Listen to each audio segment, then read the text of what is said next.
I actually auditioned for Andromeda to play the role of Andromeda 5 years ago. And I didn't get that part, which was the same year that I ended up doing Baywatch. And then Lexa got the part of Andromeda, and she ended up pregnant this year, and so they needed somebody to come in and do a lot of the stuff that she does on the show. Not replace her, because she's still on the show, and she's still a really vital part of the show. But they needed somebody to come in and do a lot of the stuff that she couldn't do. So they auditioned girls, and I beat out a lot of girls, and by the grace of God, here I am.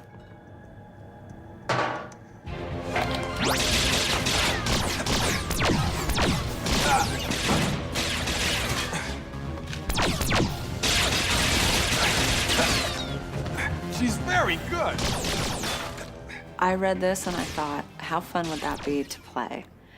And when I got here, I was actually more interested when I met the people that I was working with. Lisa Ryder came up to me my first day, extended her hand, and was so sweet. Kevin is always very welcoming. The entire cast has just been a treat to work with, and that made it more interesting to me when I got here, because it could have gone any way, any which way. You know, they are an established family of actors working together on the show together for 4 years.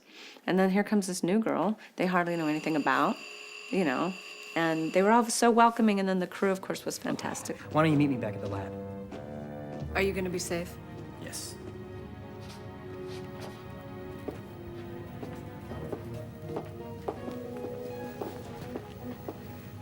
Good company, Harper. Very. Well, I grew up in Redondo Beach, California, and I lived there and went to school there till I was about 26, and then I met a man and fell in love and moved to Vancouver with him. He was on a TV series called Poltergeist, The Legacy, and we had a child, and we have lived in all different parts of the world, doing different kinds of work together and separately. And we're now separated, we're divorced, but we still have our son together here in Vancouver. I started acting about 10, 12 years ago, and I've been really blessed to have been working a lot since then. I just decided one day that I wanted to start taking drama school. I went to a dramatic arts program for 3 years, and I started auditioning my butt off and knocking down doors and getting breaks here and there.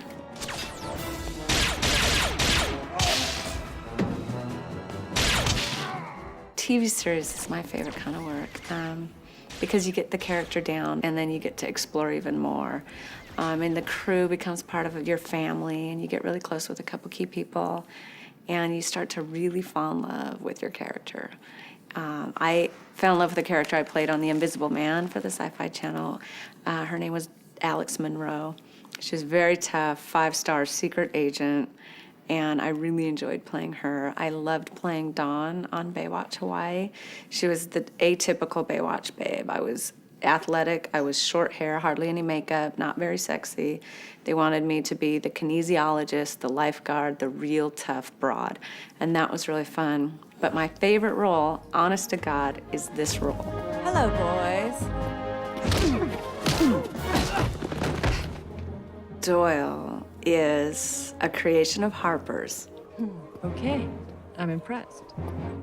We've been on Seafra for 3 years away from Dylan and the crew, and Doyle was built to be Harper's protector. My main programming is to protect Harper in the beginning. You're gonna wanna let go of him.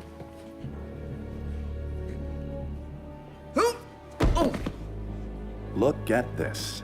He built me as a Barbie doll.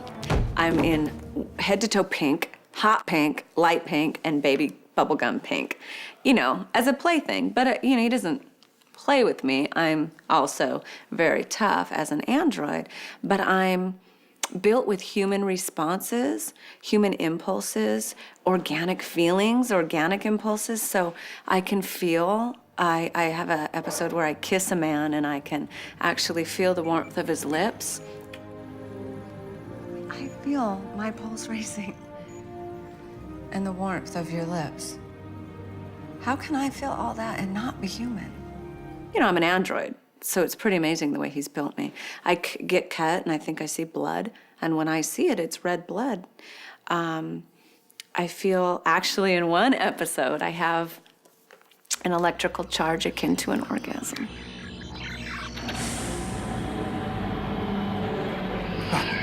Counter logic to the rescue. Let's get out of here. Hold on. I'm too turned on. I mean, up. I have to cycle back down first. I'm actually learning new things that Harper has programmed into me day by day. But he's also given me free will. So I come into my own. I get this real awesome kinship with Dylan. And so I want to become part of his crew, part of his team. I can help out. I can help get the ship back into space. I can help with the machinery. I can help be the brain of the ship. Andromeda, Rami, Doyle. I don't even know what to call myself.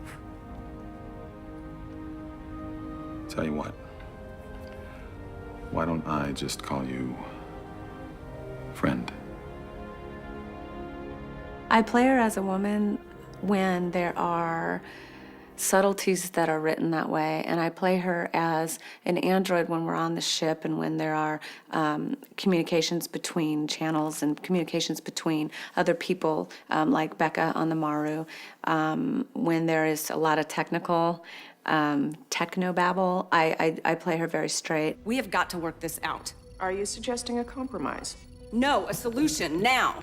I suggest leveling the playing field by scrambling all communication and blast C for 5 with a Gaussian noise field. Or shift the wavelength of the comm link, focus the beam, and we'll cut him out. Or kill all non-essential power supplies and draw power to the weapon system. Or discharge the magnetron capacitor bank for a single surge of power. Or do you mean a single high-power blast? Will perhaps result in enough power to create an opening. I refuse to believe that Harper didn't program into me a vast personality. So things are funny to me, even when we're in the midst of, something a little more technical. But I'm also very serious when it is required to be serious.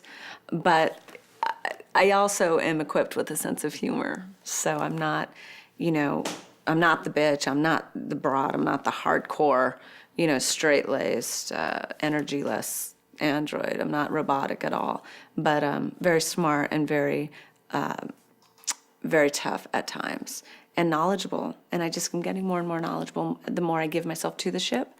But I've played her as a woman a bit in the last few episodes that we've shot because it was sort of written that way. And I've made up some things in my head, like I really wish I knew what it was like to dance. Doyle wishes so bad that she knew what it was like to dance.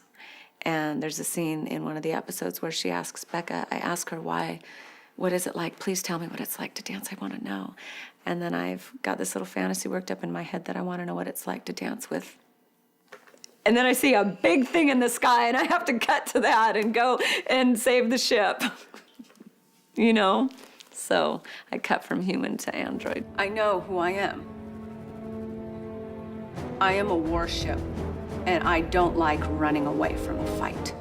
As I evolve into my own, I opt for a different costume. I was gonna say more comfortable, but something a little livelier, something a little less pink, something a little more seafarian, something a little more part uniform style for the sake of becoming part of the crew.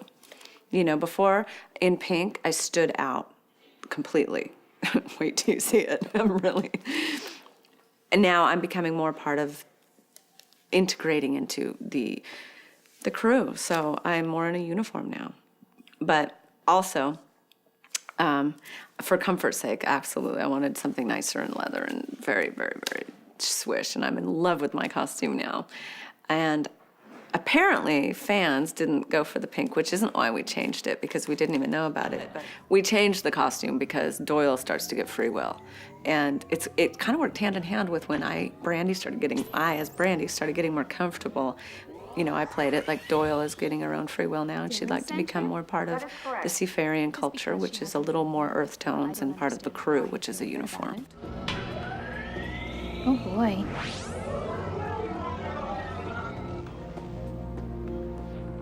There's trouble. Yeah. I can look my best, and I'm real tough. I can flick 15 guys off of me with the flick of my wrist. It's like, who doesn't want to do that? Looky here. A hero. Hey, hero. How would you like your hair? Scorched or seared?